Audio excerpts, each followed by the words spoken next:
दूसरे से जब भी मिलो ज्यादा से ज्यादा सलाम को आम करो। जब सलाम को आम करोगे, सलाम की वजह से तुम्हारे दरमियान प्यार मोहब्बत बढ़ जाएगा। और इसी के साथ अल्लाह के नबी ने इरशाद फरमाया, सही बुखारी की हदीस, आका से पूछा गया, अय्युल इस्लाम खैर, या रसूल अल्लाह ये बताएं इस्लाम की सबसे बेहतर क्या चीज है? आका ने इरशाद फरमाया, तुतिमुत तआमा व तक़राउस सलाम अला मन अरिफ़्त व मन लम तारिफ़। आका ने फरमाया, एक दूसरे को सलाम करना, अगर तुम उसे जानते हो तो भी सलाम करो, नहीं जानते हो तो भी सलाम करो। और भूखों को खाना खिलाना, सरकार ने फरमाया ये इस्लाम की दो बेहतरीन चीजों में से। तो बहरहाल जिस मजहब ने इस तरीके से सलामती पर जोर दिया हो, अब उस मजहब का ताल्लुक आतंकवाद से जोड़ना, समझ लीजिए ये सरासर नाइंसाफी। और इसी के साथ आका करीम सल्लल्लाहु अलैहि वसल्लम से पूछा गया, या रसूल अल्लाह ईमान के बारे में बताएं। पहले इस्लाम के बारे में पूछा गया और फिर ईमान के बारे में। ईमान के बारे में भी सरकार ने बताया। ये जो ईमान लफ्ज है अमन से बना है। अमन का मतलब ही चैन, सुकून, इत्मीनान होता है।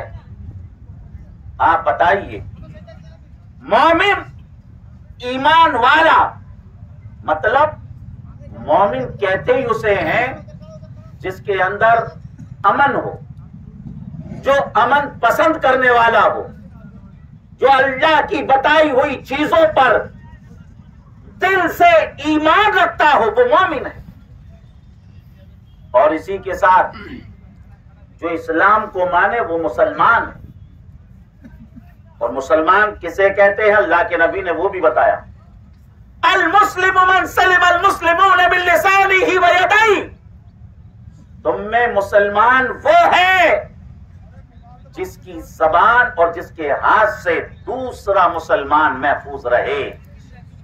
ना तो तुम्हारी जबान से उसे तकलीफ पहुंचे, ना तुम्हारे हाथ से उसे तकलीफ पहुंचे, ना तुम्हारे पैसे से उसे तकलीफ पहुंचे, ना तुम्हारी अमीरी से उसे तकलीफ पहुंचे, ना तुम्हारी गरीबी से उसे तकलीफ पहुंचे। अगर तुम किसी को तकलीफ नहीं पहुंचा रहे हो तो तुम मुसलमान हो। जो इस्लाम को फॉलो करे वो मुसलमान, और जो ईमान वाला हो वो मोमिन। और फिर तीसरी चीज के बारे में सरकार से पूछा गया, या रसूल अल्लाह एहसान के बारे में बताओ। ये जो एहसान है, एहसान हुस्न से बना है। हुस्न का मतलब खूबसूरती। जिस जगह पर खूबसूरती होगी, समझ लो वहां दंगा फसाद नहीं होगा। और जिस जगह पर दंगा फसाद, लड़ाई झगड़ा हो, समझ लो वहां खूबसूरती नहीं हो सकती। वहां की सड़कें खूबसूरत नहीं होंगी, वहां के घर मकान खूबसूरत नहीं होंगे, वहां का इलाका खूबसूरत नहीं होगा। जिस जगह पर जितना अमन होगा वो जगह उतनी ही खूबसूरत नजर आएगी। तो इसलिए पूछा गया, या रसूल अल्लाह एहसान किसे कहते हैं? तो एहसान का मतलब सरकार ने इसकी खुद वजाहत भी फरमाई, इन तअबुदल्लाह कअन्नका तराहु फइन लम तकुन तराहु फइन्नहु यराक। आका ने फरमाया एहसान ये है कि जब तुम इबादत को देख रहा हूं, और अगर तुम्हारे अकीदे में, तुम्हारे तसव्वुर में इतनी पुख्तगी नहीं, तो तुम ये तसव्वुर करो कि मेरा रब मुझे देख रहा है, मेरा परवरदिगार मुझे देख रहा है। अजीजान मोहतरम, ये जो हदीस मैंने पढ़ी उसमें से सिर्फ 3 लफ्ज उठाए मैंने, इस्लाम, सलामती, ईमान, अमन, ऐसा एहसान, खूबसूरती। अब उसके बाद अल्लाह के नबी सल्लल्लाहु अलैहि वसल्लम की सीरत मुबारका को हम देखें।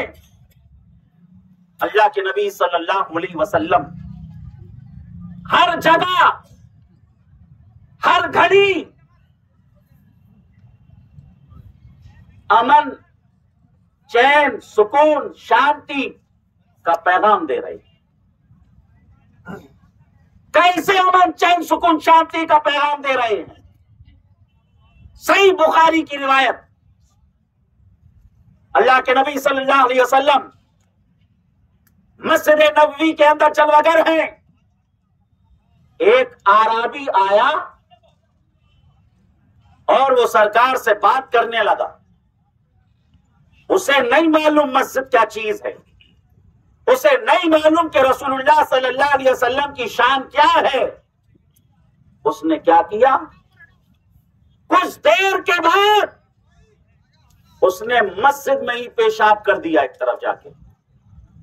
जैसे ही मस्जिद में पेशाब किया, सही बुखारी की रिवायत है, सहाबा